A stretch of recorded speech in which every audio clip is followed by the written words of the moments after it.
Amém. Boa noite. Graça e paz, amém? Uma honra poder estar aqui mais uma vez com a igreja, poder compartilhar a palavra nessa noite que o Senhor preparou.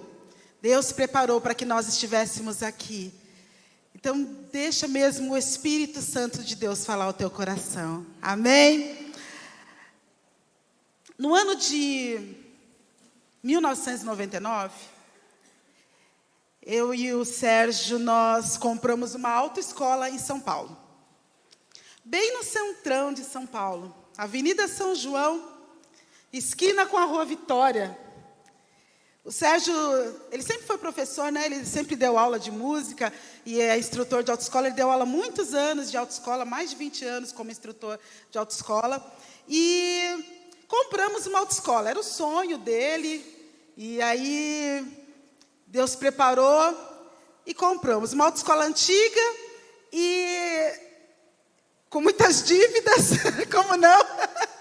Muita coisa para arrumar, muita coisa para administrar, para fazer, funcionários. E eu falei, Senhor, eu preciso que o Senhor me ajude.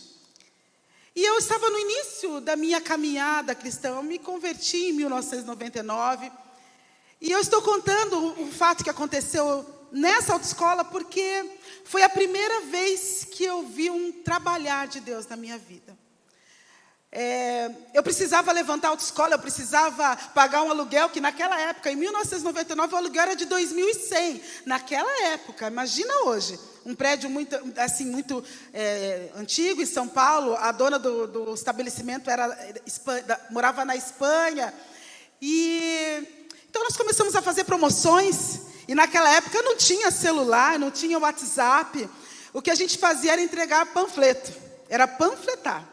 Então existia na cidade de São Paulo, ali no centrão, né? Eu estava bem próximo ao metrô República, né? Bem próximo Praça da Sé, era um lugar assim, bem estratégico, muito bom. E aí então nós contratamos um rapaz, um menino. Ele pareceu muito com o Peterson. E a mãe dele levou ele lá na autoescola, pediu para a gente ajudar, e nós contratamos esse menino. E eu me apaixonei por ele. Eu não tinha filhos e eu meio que adotei aquele menino. Então eu comprei um sapato, comprei um tênis, comprei uma calça, a roupa, falei com ele, o Sérgio conversou, explicou para ele o serviço. Você vai lá, você vai para a escola, depois que você vier da escola, você vai entregar os panfletos. Então ele tinha uma quantia de panfletos que ele tinha que entregar diariamente. A primeira promoção que eu fiz, irmãos, foi tremendo. Ele fez o serviço e eu fiz matrícula e movimentou a autoescola. E nós vimos acontecer e contratamos o menininho para poder ficar ali trabalhando. Em 2000, ele ainda estava conosco e as coisas começaram a pesar um pouquinho e eu falei para o Sérgio assim, vamos fazer outra promoção. Vamos dar matrícula zero, dividir, parcelar, vamos fazer alguma coisa assim para poder chamar aluno. E a gente poder ter, né, tinha 2 instrutores de carro, instrutor de moto, tinha os pessoal que trabalhava na recepção, para poder a gente estar mantendo o serviço, o aluguel.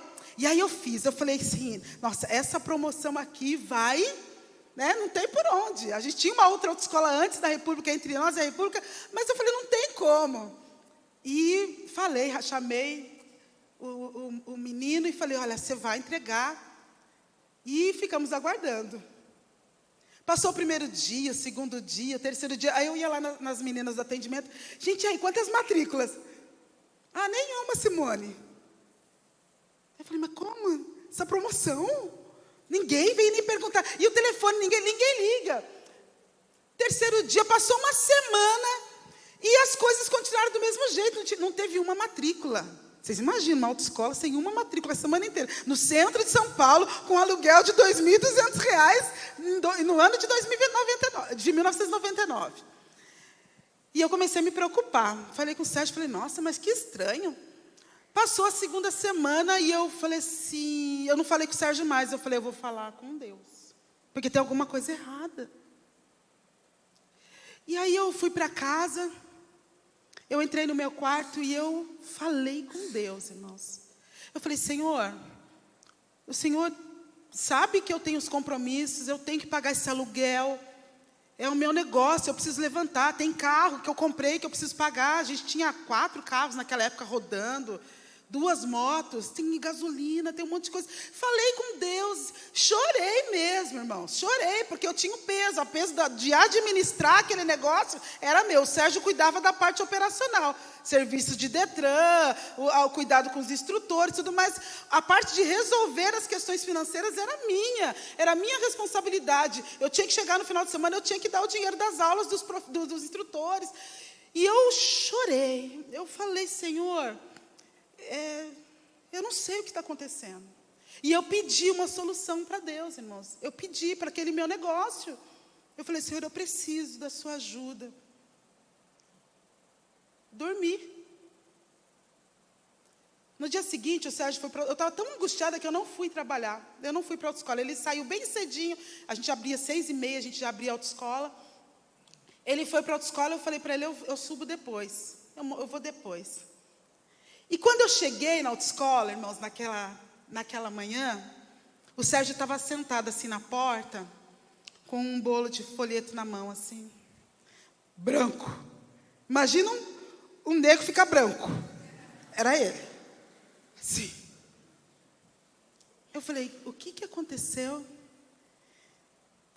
Ele falou, Simone, eu abri a escola, e assim que eu levantei a porta, chegou um catador de lixo, um catador de papel, que lá, eu não sei se ainda tem lá, mas naquela época tinha muito aqueles pessoal que andava com carrinho, puxando carrinho, e eles iam pegando coisas do lixo, e catando papel, e pegando. E ele falou para o Sérgio assim, você sabe que eu cato lixo, eu pego papel, eu vendo as coisas que eu pego, eu vou passando pela praça, e vou pegando, e eu achei esses panfletos no lixo. Só que não tinha só esses, tinha outros também. Só que quando eu peguei desse endereço, alguma coisa me falou que eu tinha que vir trazer os panfletos aqui. Você sabe que eu vivo disso, mas eu não consegui vender esses panfletos, eu tinha que trazer. E quando o Sérgio me contou isso, o Sérgio perguntou para ele assim, o senhor quer uma recompensa? Que eu vou dar um dinheiro para o senhor, estou agradecida. Ele falou, não quero nada não, eu sei que o senhor precisa disso aí. Só quero um gole de café. Ele pegou as coisas dele e foi embora. E quando o Sérgio me contou, irmãos, eu falei assim, Senhor, foi a primeira vez que eu tive uma experiência de resposta. Amém? De resposta. Eu vi assim, eu orei naquela noite, eu dormi orando, irmão. Sabe quando você ora, você chora tanto, porque o meu coração estava angustiado. Eu precisava resolver aquilo. Eu não sabia, não tinha WhatsApp para falar promoção. Eu não tinha, não era daquele tempo, não era assim que se trabalhava. E eu vi Deus ouvindo a minha oração. Deus ouviu, era uma coisa assim que talvez muitas pessoas talvez achassem que não deveria nem falar com Deus, mas eu falei específico com Deus daquele negócio, daquela situação, e Ele ouviu. E eu fiquei maravilhada com aquilo. Eu achei tremendo saber que Deus me ouvia. Deus me ouvia. Em 2020, 20 anos depois, o Sérgio infartou. Estava vendo a Eloíde falando da senhorinha que infartou. Em 2020, no meio da pandemia, o Sérgio infartou.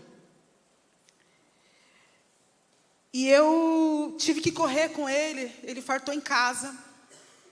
Ele gritava de dor no peito, e o coração dele parecia que ia sair na minha mão. E eu coloquei ele no carro, eu dirigi pela Dutra com ele, fazendo assim, ai, porque na hora que davam as pontadas mais fortes, eu cheguei no Frei Galvão, ele foi atendido, e nós ficamos internados. Fomos para a Santa Casa, do Frei Galvão, levaram para a Santa Casa.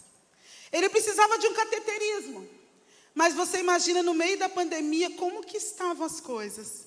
Não tinha insumo para fazer cateterismo. Estava tudo muito virado, todo mundo com muito medo, não tinha vacina, não tinha nada, e nós ali no meio do hospital. E para agravar a situação, o Sérgio estava com uma anemia profunda, e para ele fazer o cateterismo precisava organizar, precisava equilibrar o organismo dele, não poderia fazer. Conseguiram uma vaga para ele para cateterismo, mas não foi possível porque ele estava com uma anemia muito profunda. E a gente não conseguia sangue. O preto, além de ser bonito, talentoso, é chique. A negativo. Sangue de... Gente, não tinha A negativo. Não tinha A negativo em Guará, não tinha A negativo. Eu falava assim, não é possível. Os enfermeiros vieram, a gente não está conseguindo sangue, porque ele precisava de transfusão de sangue. Não tinha em Taubaté, não tinha em São José, porque ninguém estava indo fazer doação de sangue. Tudo fechado, as pessoas... E os dias foram passando, e a gente ali internado, ele ficando angustiado, o coração dele cada vez para eu falei assim, ele não vai aguentar, porque ele estava infartado. E não conseguia resolver, nós ficamos parados ali na Santa Casa, sem solução. E eu passei todas as noites, naquele tempo, acho que foram 25 dias ou 30 dias que nós ficamos lá internados, eu ficava com ele à noite, e ia trabalhar de dia, de noite eu dormia no hospital, ia trabalhar de dia. E foi assim, um dia eu cheguei lá, ele estava assim, eu vou pular essa janela assim. Como assim? Eu falei, eu vou embora, se você não me tirar daqui agora, eu pulo essa janela, eu não aguento mais ficar aqui. E eu vi que ele estava realmente, irmãos, eu nunca tinha visto o meu marido daquele jeito, porque ele estava infartado, nervoso, angustiado e sem a solução. E eu coloquei as mãos sobre ele naquela noite. Eu tinha orado, todo mundo estava orando, mas sabe quando você ora de uma forma específica, uma forma assim? E eu clamei a Deus ali, porque eu não tinha sangue. E eu pedi, Senhor, equilibra essa anemia do meu marido. Em nome de Jesus, faz com que isso aconteça. Eu passei a noite em oração, aquela noite eu não dormi. Eu fiquei ali orando e orando. Ele dormiu, deram um calmante para ele dormiu. E eu passei a noite ali. De manhã cedinho ele nem viu, eu fui trabalhar. O meu coração apertado, porque é difícil, irmãos, você deixar a pessoa ali, né, numa situação sem solução. E quando foi mais ou menos 11h30, ligaram no meu serviço. Dona Simone, nós estamos preparando o seu Sérgio para ir para o cateterismo. Eu falei, mas e a bolsa de sangue? Não, os exames dessa manhã deram positivo, está tudo ok. Irmãos, todos os dias é feito exame, quando a pessoa está internada e com o problema que ele tinha, todos os dias, todas as manhãs, tiravam sangue, faziam ali, e naquela manhã os exames deram, normalizou. E eu experimentei mais uma vez o amor desse Deus que me ouve. Salmos, capítulo 18, versículo 6, ele diz assim: no meio da minha aflição, clamei pela ajuda do Senhor, gritando, pedi socorro ao meu Deus. Lá do seu templo, ele ouviu a minha voz, ele escutou meu pedido de socorro. Palavra de hoje, o Deus que me ouve. O Deus que me ouve. Muitas vezes, ao longo da nossa caminhada cristã, da nossa caminhada de vida, nós perdemos essa confiança, essa fé. Nós passamos a duvidar de que Deus nos ouve. Por conta das lutas que nós vivemos, das situações, porque todos nós, se perguntar, cada um aqui tem, como eu preguei há uns 15 dias, né, na nossa jornada, na nossa caminhada, nós temos períodos em que a gente está caminhando e está tudo favorável, mas tem períodos em que parece que são subidas e subidas. Todos nós temos, irmãos. E conforme nós vamos caminhando, muitas vezes nós começamos a perder essa confiança num Deus que ouve, nesse Deus que está ali para nós, para mim e para você, que está disponível. Fala para quem está do seu lado, Deus está disponível. E nós nos esquecemos disso. E a primeira coisa que eu queria, primeiro item, né, que eu queria conversar com vocês hoje, é que Deus está perto. Mas Deus é tão grande, Deus é tão glorioso, Deus é tão formoso. Nós cantamos aqui, coisa maravilhosa, né? Nós louvarmos a Deus, e cantarmos, e exaltarmos. Deus é grande, Deus é forte, Deus é poderoso. E que a gente muitas vezes acha que Deus está tão lá distante, Ele está lá. Ele está lá, no seu alto e sublime trono, mas Ele está perto. É Deus de perto, irmãos. E a gente precisa entender, nós não conseguimos compreender como um ser tão glorioso pode se importar com pessoas como nós. Mas Ele se importa. Ele se importa, Ele está perto. Salmo 145, ele diz assim: o Senhor está perto de todos os que o invocam, de todos os que o invocam com sinceridade. Ele realiza os desejos daqueles que o temem, ouve-os gritar por socorro e os salva. Amém? Deus é Deus de perto. É possível falar com esse Deus. É um Deus de perto, é um Deus que está acessível. Deus não, muitas vezes tem pessoas que a gente não consegue falar. Nossa, que pessoa difícil, né? Parece o presidente. Mas Deus não é. Deus é um Deus de perto. É um Deus que está acessível. É um Deus que se preocupa comigo. Ele se preocupou, Ele viu, Ele ouviu a minha oração. E Ele se preocupou que eu precisava. Tinha famílias, tinha pessoas, tinha minha casa que precisava de uma solução para aquele problema. O meu marido precisava ali de uma solução e não tinha, irmãos. E mais uma coisa que eu acho tremenda, que Deus nos guardou. Não tinha vacina, não tinha nada, e eu circulei para aquele hospital dia e noite por 30 dias. E cada vez que eu entrava ali, eu orava ao Senhor e pedia: Senhor, guarda as pessoas que aqui estão, guarda a minha vida também. Porque as notícias na televisão, né, na internet, eram que as pessoas estavam sendo contaminadas, e contaminadas com Covid, e eu estava dentro do hospital. Foi assim, um momento de muita fé, de muita presença de Deus, irmãos, de muita oração, porque as pessoas nem visita não faziam, né? Ninguém visitava, todo mundo tinha medo, e a gente estava lá, e Deus estava perto. Fala para quem está do seu lado: Deus está pertinho, Deus está aí. Além dele estar perto, o segundo ponto que eu queria estudar com vocês hoje: Deus quer me ouvir falar. Que tremendo isso. Salmo 17, 6a diz assim: eu te invoquei, ó Deus, pois me queres ouvir. Inclina para mim os teus ouvidos e escuta as minhas palavras. Deus quer nos ouvir. Deus quer me ouvir. Deus quer te ouvir. Jesus, Ele nos ensinou a respeito disso, sobre falar com Deus. Lá em Mateus 6, Ele diz assim: mas quando você orar, vá para o seu quarto, feche a porta e ore a seu pai que está no secreto. Então seu pai, que vê no secreto, o recompensará, porque o seu pai sabe do que vocês precisam antes mesmo de o pedirem.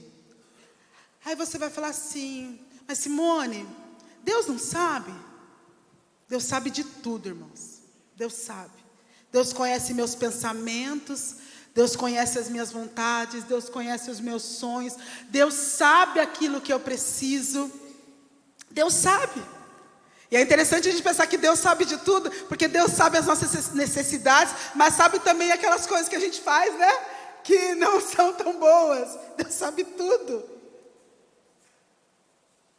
Então por que Ele quer que eu fale com Ele?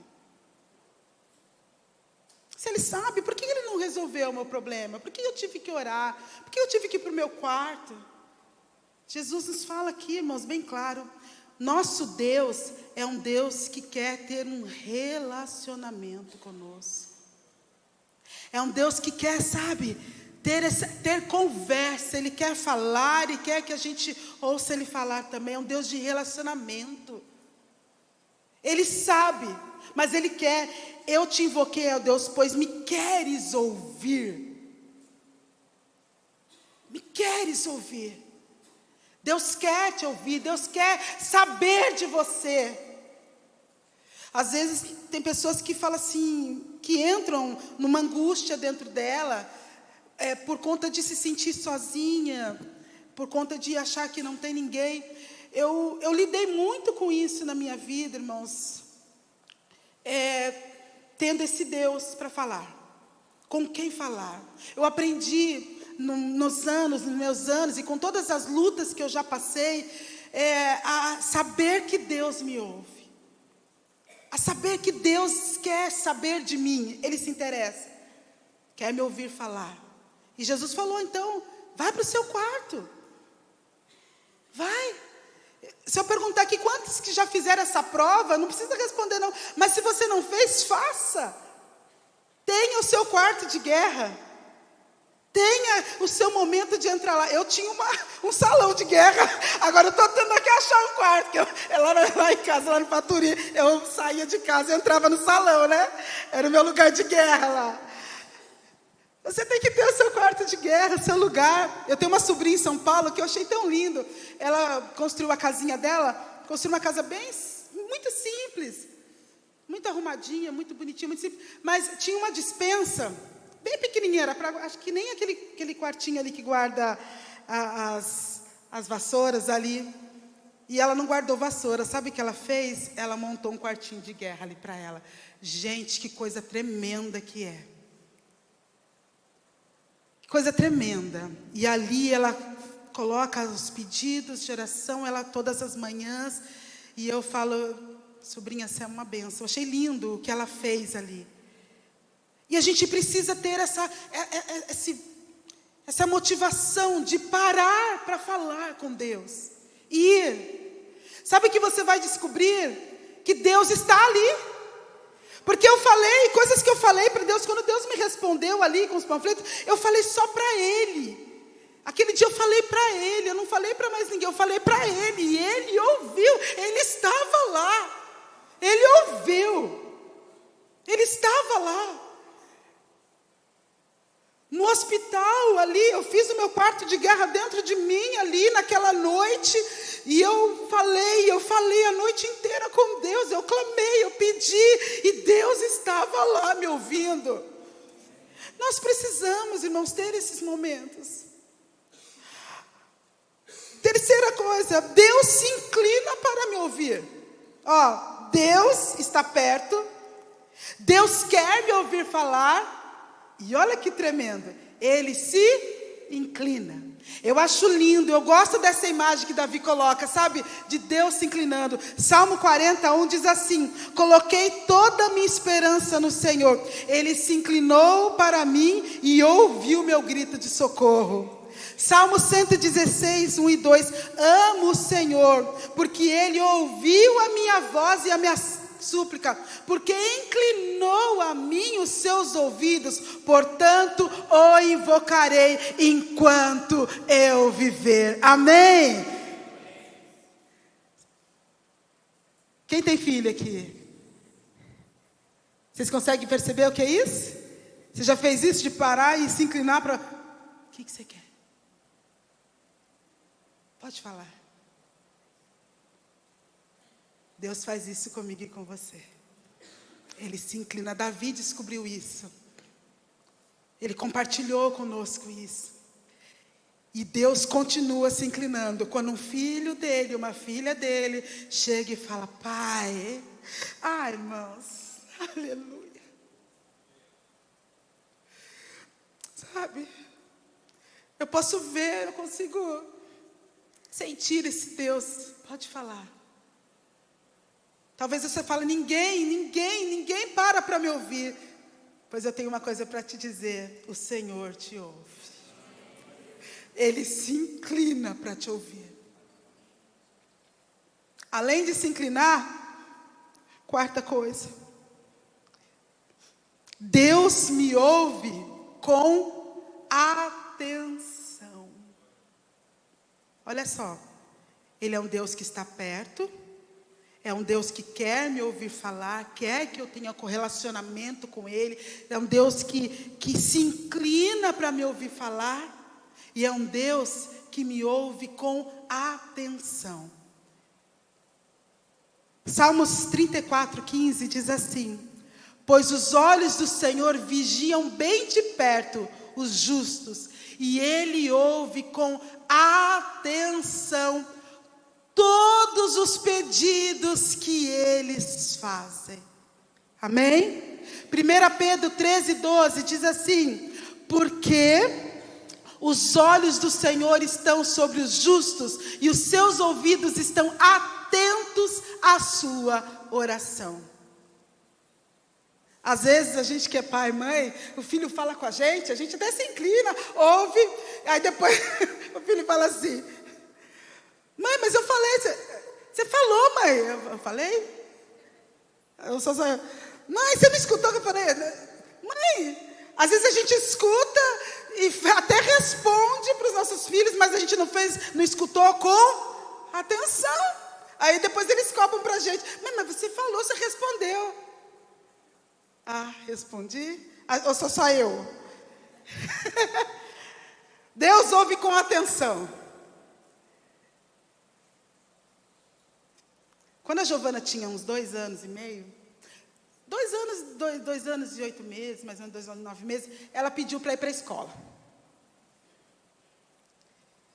Ela me via indo levar o pé de Satanara lá para a fonte, e ela gostava de ir lá, ia lá, ela entrava para dentro da escola, a Roseli ia lá atrás dela, tirava a Devanete.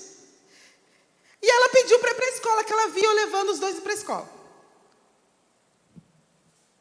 Aí eu peguei, vi a escolinha lá na Vila Rosa, perto de casa, fiz a inscrição dela na creche. Ela pediu para ir para a escola, coloquei ela na escola, na escolinha. E ela foi para a escolinha, primeira semana, né? Fomos lá comprar mochilinhas, coisinhas para ela, tudo. E ela começou a ir na escola.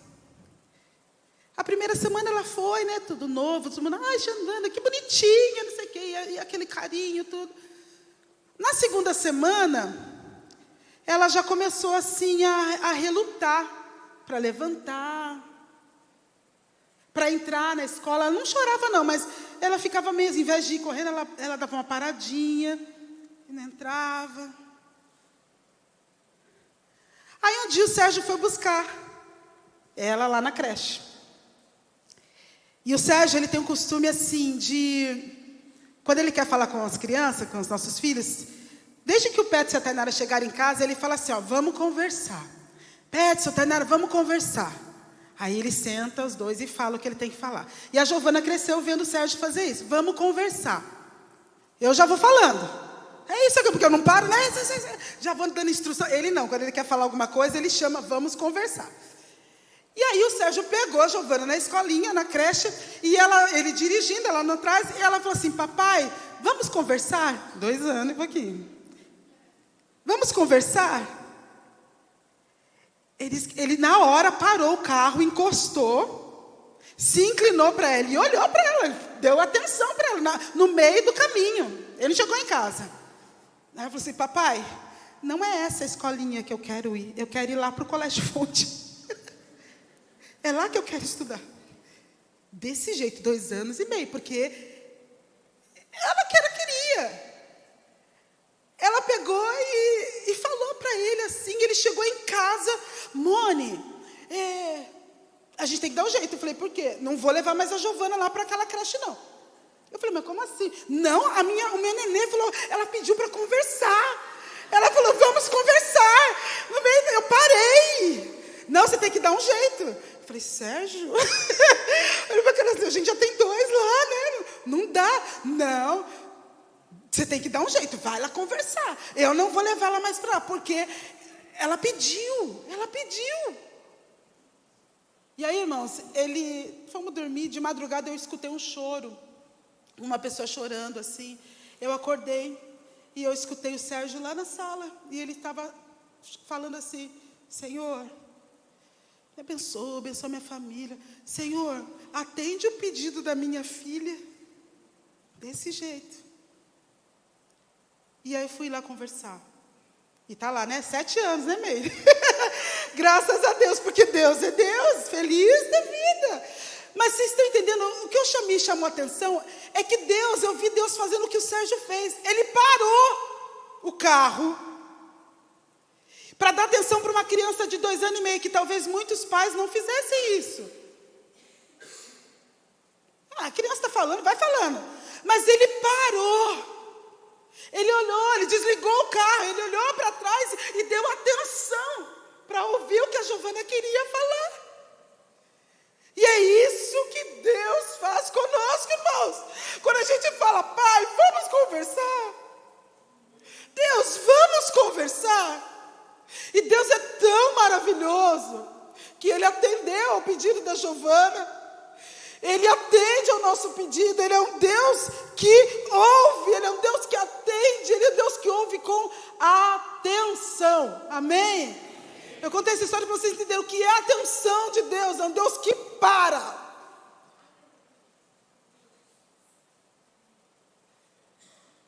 Então, o que nós temos que fazer? O que está faltando? Se Deus me ouve, eu preciso orar e confiar. Eu preciso orar. Uma coisa que eu aprendi, irmãos, é que não existe oração errada. Existem orações que não são feitas. Muitas vezes na nossa vida nós deixamos as coisas irem, as coisas passarem, e a gente não fala com Deus.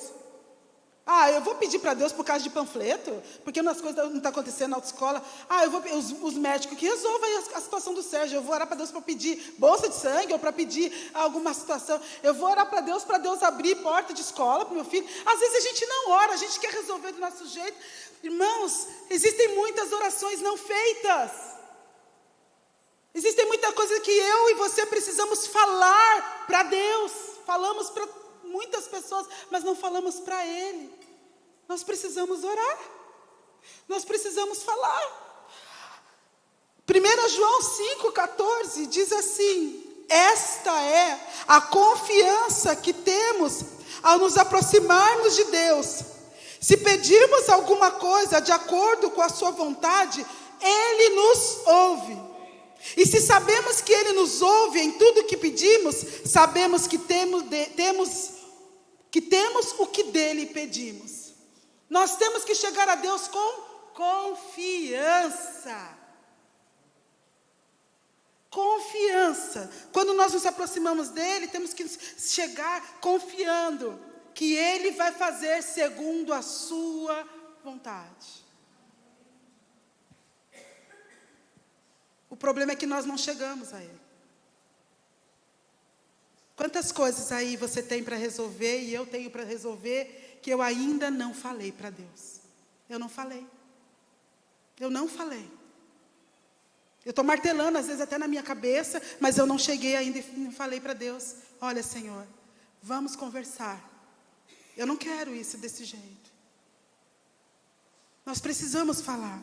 Hebreus 11:6 diz assim: sem fé, ninguém pode agradar a Deus. Porque quem vai a Ele precisa crer que Ele existe e que recompensa os que procuram conhecê-lo melhor. Fé em Deus, irmãos, é crer e confiar. É a gente entregar a nossa vida, a nossa saúde, a nossa família nas mãos dEle e confiar que Ele sabe o que vai fazer. Amém? Ele sabe. A gente tem que fazer as nossas orações e confiando: Senhor, eu entreguei nas Tuas mãos, e o que o Senhor fizer, eu creio, eu tenho fé que é o melhor para mim.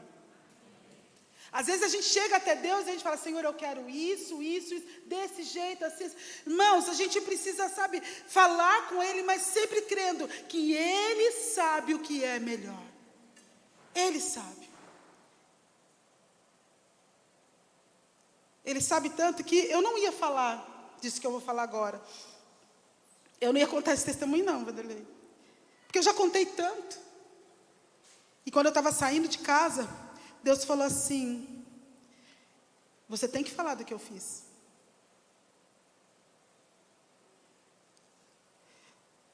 Eu vou contar de novo.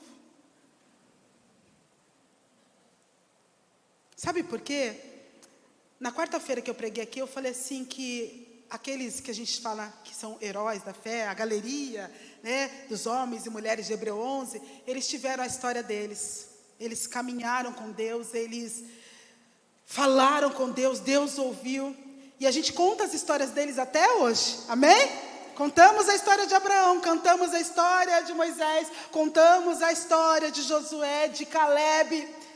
E eu falei para vocês que hoje é a minha história e a sua. Somos nós que estamos aqui caminhando com o Senhor, são as nossas lutas e que o Senhor vê, é conosco que o Senhor trabalha e opera. Só que a gente não conta. Quem aqui já recebeu uma vitória, uma bênção do Senhor, assim, milagre para contar? Você fala assim, foi milagre de Deus. Quantas vezes você veio aqui contar? Quantas vezes você veio aqui testemunhar? Irmãos, a história hoje, a minha fé, ela é avivada através da palavra de Deus, mas também do seu testemunho. Como era, né? Nós falamos de Abraão, mas nós falamos também que Deus curou o Renan, né? Que tinha um problema nos rins, não foi isso quando era criança? Eu guardei. Deus curou. É a história. Quando eu me casei, eu descobri que eu tinha um problema chamado síndrome do ovário micropolicístico. Meus ovários eram tomados por cistos, pequenos cistos. E por conta disso eu não conseguia engravidar. Muito cisto, não tinha como operar, que eram muito pequenininhos. Eu tomava remédio, eu tinha que tomar anticoncepcional. E para aliviar as dores que eu sentia. E com o tempo, meu organismo caminhou para uma menopausa precoce. Então, em 2012, com 36 anos, eu já tinha menopausa. Eu tentei engravidar através de... O médico falou para mim que era só através de fertilização in vitro que eu ia conseguir. Eu fiz 3. Vendi uma casa para poder pagar o tratamento e eu não engravidei. E foi aí onde o médico, lá em São José dos Campos, que fez os procedimentos, ele falou assim, Simone, eu sei que você não tem mais dinheiro, eu sei que você quer ser mãe, e se a gente continuar tentando, talvez você consiga, mas você não ovula, mesmo com medicação. Irmãos, tomava muito remédio que a gente toma, fiz todo o procedimento, tudo certinho. E eu não conseguia ovular, não ovulava, mesmo com medicação. E aí ele falou para mim assim, você quer tanto ser mãe, por que você não adota? Você vai suprir esse desejo seu de ser mãe? E eu conversei com o Sérgio, conversamos, oramos e demos entrada na documentação no fórum aqui de Guaratinguetá. E eu sempre falo que foi tudo muito rápido, que as pessoas falam que para adoção demora, mas para mim foi muito rápido porque os meus filhos já eram meus. Eles estavam só me esperando. E foi só eu chegar, 6 meses depois que eu fiz todo, eu passei por entrevista no fórum, entrevista com assistente social, psicóloga foi na minha casa, fizemos todos os trâmites, a Alessandra, o Arthur me acompanharam conosco, e 6 meses depois nos chamaram para conhecer um casal que estava lá no abrigo, e na Casa Solar, se a gente se interessaria por conhecê-los. E na mesma hora, eu liguei para o Sérgio, que estava no serviço, e falei, olha, estão chamando a gente, vem para cá agora. E eu gosto de lembrar dessa parte, sabe? Porque isso me motiva a crer que Deus é Deus, Ele sabia. E quando eu cheguei no abrigo, a Tainara estava carequinha, raparam o cabelo dela por causa de piolho. Ela esfiaçava o dia na creche. E a Tainara, quando ela me viu, tinha 4 aninhos, ela pulou no meu pescoço e ela falou assim, mamãe, eu estava te esperando. Eu nunca me esqueço disso, irmãos. Eu estava te esperando, mamãe. E foi amor à primeira vista.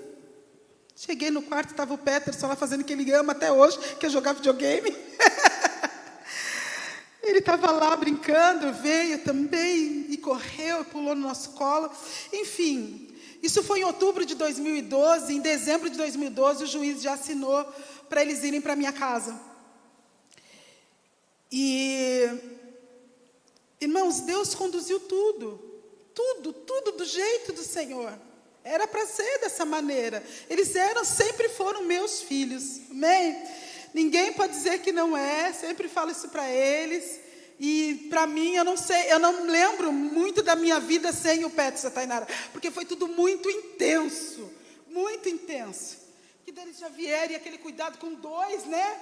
E vamos conversar daqui, vamos conversar dali, e era sempre dessa forma. Mas eu já tinha orado por 15 anos, tinha 15 anos de casa, por 15 anos eu orei para ser mãe. 15 anos eu orei. Nós estávamos com 15 anos de casados quando o Peterson e a Tainara chegaram. E eu estava feliz, eu estava bem. Eu falei, Senhor, obrigado, estava agradecida a Deus. E eu descobri que eu estava grávida. A Giovana foi assim algo surpreendente de Deus. Foi algo assim que, irmãos, eu olho para ela e eu falo assim, Deus é Deus. Eu orei muito pela vida dessa menina. Assim como oro e orei pela vida do Peterson. Mas ela tinha uma coisa por ela que era um não. Eu não podia. Eu não tinha como engravidar. Tinha médicos que atestavam isso. O médico falou para mim, vai adotar, adota. Você vai ver como vai ser bom para você. Porque não tem jeito. Mas o Deus que ouve a nossa oração, irmãos, Ele faz do jeito dEle, da maneira dEle e na hora dEle. Tem uma foto que eu pedi para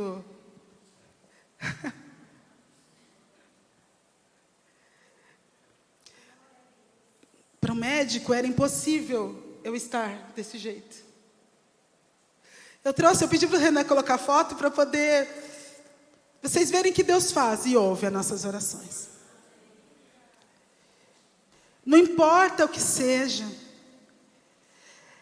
Quando o pastor Vanderlei me ligou, me mandou mensagem, aliás, pedindo para eu pregar hoje, e ele me deu o tema, o Deus que ouve. Eu estava no hospital com o Sérgio, foi segunda-feira. Nós tivemos uma semana muito difícil essa semana. O Sérgio foi para o hospital todos os dias dessa semana. E cada vez que ia lá, a Vitória, o pessoal da Kelly me acompanha, né? Porque eu falei que eu vou virar sócia da Master Parking. Porque eu vivo pagando estacionamento lá na Santa Casa. E ainda chegou essa semana, nada do que tinha sido programado deu certo, irmãos. Nada do que tinha sido programado. Era para o Sérgio passar por uma cirurgia na sexta-feira, não deu certo. Era para ele ter feito uma ultrassom dos braços, porque o braço está inchado, não deu certo. O médico não pôde fazer. Os catéteres dele não funcionavam. E a todo momento, Deus falando, eu sou o Deus que te ouço. Gente, Deus é tremendo. Na segunda, o pastor Vanderlei pediu para eu pregar, e foi a semana inteira. E eu falei, Senhor... E Deus me mostrando, porque essa foto aí, ela está fazendo 9 anos. Giovana nasceu em maio, amanhã é maio. Então, foi no finalzinho da minha gravidez. E aí, dessa semana, o Facebook me trouxe essa imagem, para me lembrar que Ele me ouve. Ele me ouve, Ele me ouviu. Cadê a outra? Dia 31 de maio.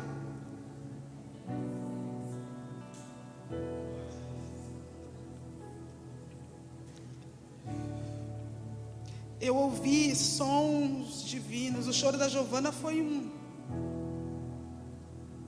uma coisa inexplicável, irmãos. Eu estava com 39 anos. Pressão alta. Gorda. Tudo que os médicos falavam aqui. Não, teve um médico uma vez que eu fui e ele falou assim, você nunca vai engravidar. Olha para você. Você é um gigante de pé de barro. Você é enorme. Você é um triângulo ao contrário. Você nunca vai. Escutei isso de médicos, irmãos. Eu fui muitos médicos. Eu parecia a mulher do fluxo de sangue. Eu fui muitos médicos. Mas o médico dos médicos me ouviu. Ele continua ouvindo.